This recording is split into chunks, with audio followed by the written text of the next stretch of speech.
सुनते ही मिलन इस काम के लिए मान जाता है। दूसरी तरफ मारिया एक कैफे में दो लोगों को बेवकूफ बनाकर लूट लेती है। मारिया अपनी खूबसूरती को हथियार बनाकर उन दोनों का सारा पैसा निकाल लेती है। उसी समय मैक्सिको की सड़क पर मिलन की मुलाकात मारिया से होती है। मिलन किसी भी तरह उसको अपने प्लान में फंसाकर यहाँ से ले जाना चाहता था। उसी वक्त मिलन को पॉल का लिखा लेटर मिलता है जिसमें मारिया को किडनैप करने की असली वजह लिखी थी।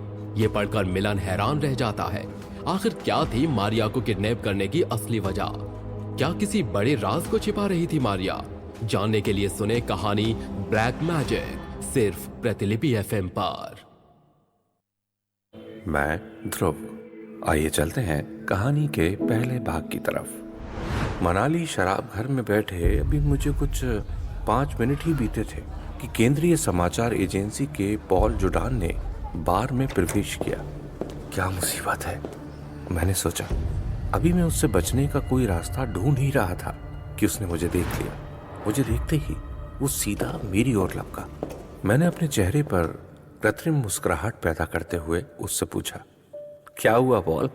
बैठो, आराम से बैठो। तुम्हें शायद विस्की की जरूरत है। मेरी चिंता मत करो मिलान, वो बोला। वाह, मैं तो तुम्हें ही तलाश करता फिर रहा था।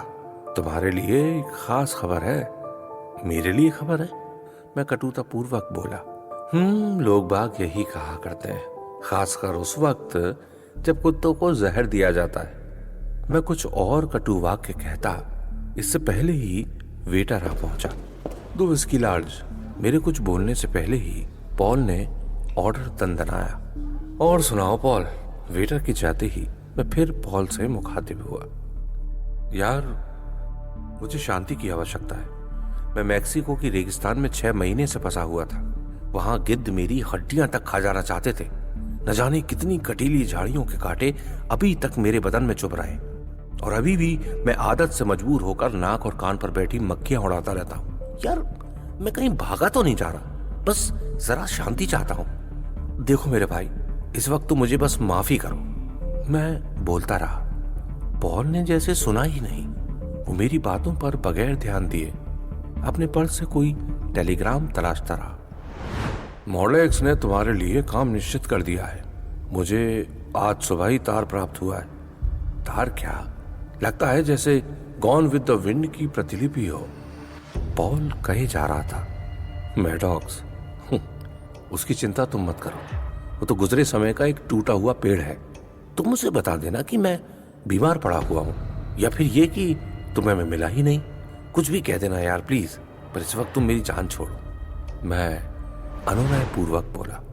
पॉल ने अजीब सी नजरों से मुझे घूरा। तभी वेटर ऑर्डर सर्व करने आ पहुंचा। अब जैसा तुम चाहो वैसा जवाब दे देना उसे, मैं विस्की उड़ेलते हुए बोला। सुनो, तुम्हें ये काम खूब सोच समझ कर दिया गया लगता है, वो बोला। मुझे कुछ नहीं करना, मैं आराम करूंगा। मैं कल ही न्यू ऑरलॉन की गाड़ी पकड़ सकूंगा। मैंने यहाँ मैक्सिको में बहुत कुछ प्राप्त कर लिया है। अब इससे पहले कि मैडॉक्स मुझ तक पहुंचे, मैं बहुत दूर निकल जाऊंगा, मैंने अनिच्छा पूर्वक जवाब दिया। अब भागना संभव नहीं है मिलान। तुम ये अच्छी तरह से जानते ही हो कि तुम्हें ये काम करना ही है। फिर समय क्यों बर्बाद करते हो, मुश्किलों क्यों पैदा करते हो? वो समझाने वाले अंदाज में बोला। वो सच ही कह रहा था। शायद मैं भी इस अखबारी खेल से ऊब गया था। पिछले 6 महीनों से मैं अपनी जान जोखिम में डालकर डाकुओं से संबंधित कहानियां एकत्र कर रहा था, और इस देश में तो डाकू 1-2 नहीं, दर्जनों थे। जब से जाब्ता ने फैशन निकला था, यहाँ हर एक इंडियन जो 6 इंच की दाढ़ी मूंछ रखता था अपने आप को डाकू ही समझने लगा था। मैं हर एक के पीछे लग जाता कि शायद कोई मसालेदार कहानी यहाँ ना छपी हो, ऐसी कहानी जो अमेरिकियों को पता ही ना हो। इस चक्कर में कई बार मेरी बड़ी दुर्गति हो चुकी थी। एक बार तो एक पागल ने मुझ पर गोली ही चला दी थी। मैं अब इस सब से ऊब चुका था और अब कुछ और करने की सोच रहा था, लेकिन मैडॉक्स के हाथ में मेरी रोजी रोटी थी। मैं उसे किसी भी काम के लिए मना भी नहीं कर सकता था। वो एक ऐसा खतरनाक व्यक्ति था जिसे देखकर एक बार तो असली सांप भी किनारा काट जाता था। क्या कहानी है, और मुझे वो टेलीग्राम पढ़ने को मत कहना। आराम से सिर्फ मुझे ये बता दो कि हुआ क्या है। मैं बेजार किंतु तीखे स्वर में बोला। पॉल जूडान का काम अब आसान हो चुका था। हाँ, ये बनी ना कुछ बात। सुनो, कहानी का नाम है डाकुओं के बीच एक हसीना, या फिर पकड़ो जाने मत दो, या कुछ और भी कुछ, जो भी तुम नाम दो। मैंने ड्रिंक समाप्त कर लिया था। देखो, मजाक मत करो, मुझे सच्चाई बताओ, और जब मुझे हंसना ही होगा तो मैं बॉब द्वीप की हंसी वाला कोई कार्यक्रम देख लूंगा, ठीक है? मैंने कहा। एक आदमी जिसका नाम हमीश शंबे है 2 दिन पूर्व मैडॉक्स से मिलने आया था। उसकी लड़की मैक्सिको में कहीं खो गई है। वो जैसे हवा में गुम खो गई है। अब मैडॉक्स चाहता है कि तुम उसे ढूंढो। उसका ख्याल है कि डाकू उसे ले गए हैं। वो बोला। वो क्या चाहता है मुझसे, बताओ? मैंने कहा, तुम लड़की को ढूंढ कर लाओ। वो नम्रता पूर्वक बोला। ये अच्छा मजाक है। अगली बार जब हम मिलें तो मुझे याद दिलाना कि हमें हंसना भी है। ऐसा मत कहो मिलान, मैं मजाक नहीं कर रहा। वो चाहता है कि तुम उसे ढूंढ निकालो। वो मांस के ठंडे लोथड़े जैसे थोबड़े से बोला। तुम्हारा मतलब है कि मैं एक लड़की के लिए पूरा मैक्सिको छानता फिरूं, और लड़की भी वो पागल जो खुद ही खो गई? मैं बोला, हाँ, ऐसा ही कुछ है प्यारे। तब तक उसे ढूंढो जब तक वो मिल ना जाए। मैं नहीं ढूंढ सकता, और ना ही मुझे इसकी परवाह है। तुम समझते हो कि मैं अपना गला काट डालूं? मैं चीखा। जरा 1 मिनट प्रतीक्षा करो, ये इतना बुरा नहीं है। मैं बताता हूं, जो खोज तुमने अब तक की है वही इसके लिए पर्याप्त होगी। अच्छा, तुम क्या समझते हो कि बदमाश मिट्टी के बने हैं?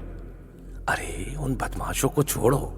जो खर्चा तुम पर हुआ है, मैडॉक उसे निकाल लेना चाहता है। इसे एक स्टंट के रूप में पेश करना चाहता है। वैसे अखबार में कहानी खूब जमेगी।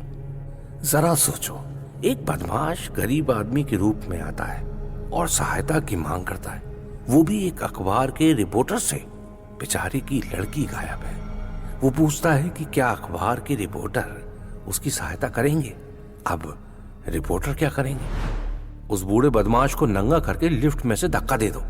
मैं बोला, नहीं, न्यूयॉर्क का रिपोर्टर कहता है, ठीक है श्रीमान, हम आपकी सहायता को तत्पर हैं। वो लड़की की सचित्र कहानी मुख्य पृष्ठ पर छाप देते हैं। वो उस बूढ़े की फोटो भी छाप देते हैं जिसे कोई नहीं देखता। शीर्षक है, डाकुओं द्वारा लड़की का अपहरण, $25,000 का इनाम, लड़की का पिता अत्यंत करुण दशा में, और न्यूयॉर्क का रिपोर्टर पूरे मैक्सिको में तलाश पर रवाना। आप समझे? तुम्हें लड़की मिल जाती है, तुम लड़की को ढूंढ कर ले आते हो, पूरी कहानी छपती है। लड़की के पिता के साथ स्वागत कक्ष में प्रतीक्षारत है। तुम लड़की को लेकर आते हो, लड़की पिता को सौंपते हो, और रिपोर्टर को सारा सम्मान मिल जाता है। कितना धांसू ख्याल है। तो बेचारा मैडॉक्स आज फंस गया। मुझे इसमें कुछ आश्चर्यजनक नहीं लगता। मैं जानता था कि एक दिन वो फंसेगा।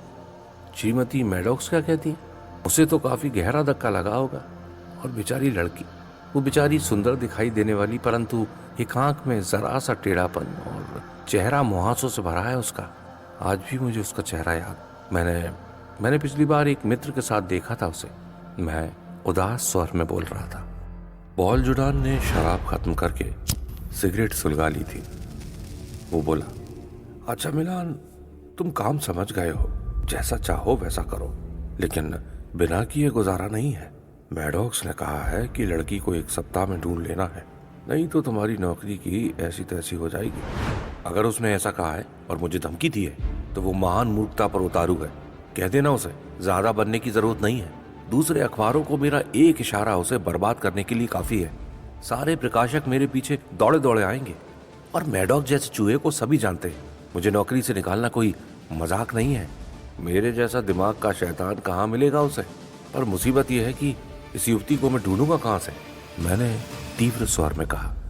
दांत चबाते हुए पॉल बोला, ये कतई मुश्किल नहीं है। मेरे पास उसकी तस्वीर है। उसके पास एक बड़ी सी हरी कैडलैक कार है। वो कुछ भारी शरीर की जादूगरनी है। उसका नाम है मारिया शंबे, और आखिर में इसी शहर में देखी गई थी वो। मैं सावधानी पूर्वक बोला, देखो पॉल, यहाँ न्यूयॉर्क में हजारों लड़कियां हैं जिन्होंने इस काम को जानबूझकर खो दिया है, उन्हीं में से एक को ढूंढ लेंगे। मैं वापस ब्रॉडवे जाना चाहता हूँ। वो बोला, खेद है मिलान, तुम इस पर खूब सोचो। कल सुबह के मुख्य पृष्ठ पर यही मुख्य खबर होगी। मैंने थके अंदाज में नोटबुक निकाल ली। ठीक है, नाम मारिया शम्वे। हाँ, क्या करती है वो? जादूगरनी। हाँ, वो जादूगरनी है। अजीब लगता है ना। वो ब्रॉडवे सर्किट में पिता से झगड़ा होने तक काम करती थी, फिर खुद ही अलग हो गई। अब मेरा ख्याल है कि वो रात्रि क्लबों में काम करती होगी। उसका बाप कहता है कि वो अपने फन में माहिर है। वो मुझे समझा रहा था। माँ बाप अपने बच्चों के बारे में जो कहते हैं, मैं उस पर कतई यकीन नहीं करता।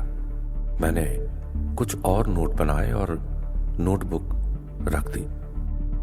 अच्छा, ये मैडॉक्स को कहां से सूझा कि उसे डाकू भगा कर ले गए होंगे? मैंने यकायक पूछा। पॉल जुडान ने कंधे उचकाए।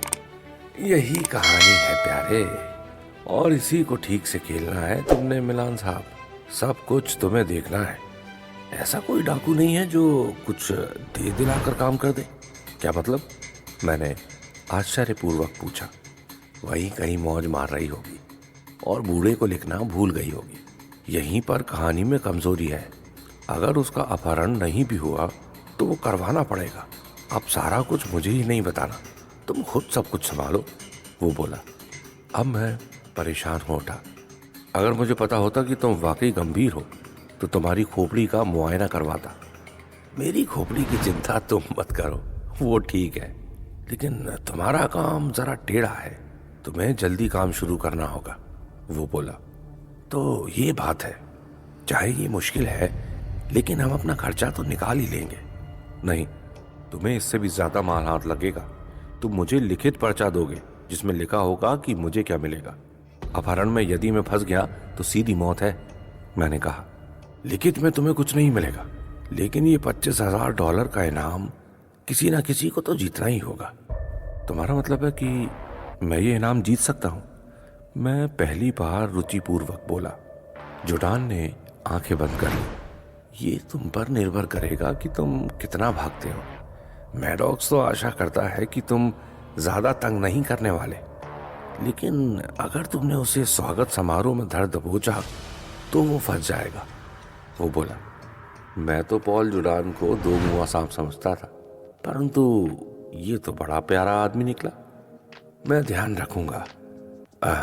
और ड्रिंक लोगे? वो बोला। मैं अब घर जाऊंगा। आज रात जरा बच्चे बाहर जाएंगे और मैं उनकी नर्स की मालिश करूंगा। मैं हंस पड़ा। मैंने सोचा मुझे इसको खुश करने में क्या फर्क पड़ता है। ठीक है, मैं मारिया शम्वे के पीछे जाऊंगा। ये नाम कितना अजीब है। अच्छा, वो तस्वीर निकालो, मैंने कहा। उसने अपनी अटैची से वो प्रिंट निकाला और मेज पर उछाल दिया। अगर कमरे में आग लगी हो तो भी इस लड़की को छोड़कर कोई बाहर न जाए। इतनी सुंदर थी वो। मैंने जब तक होश संभाला तब तक वो बाहर जा चुका था।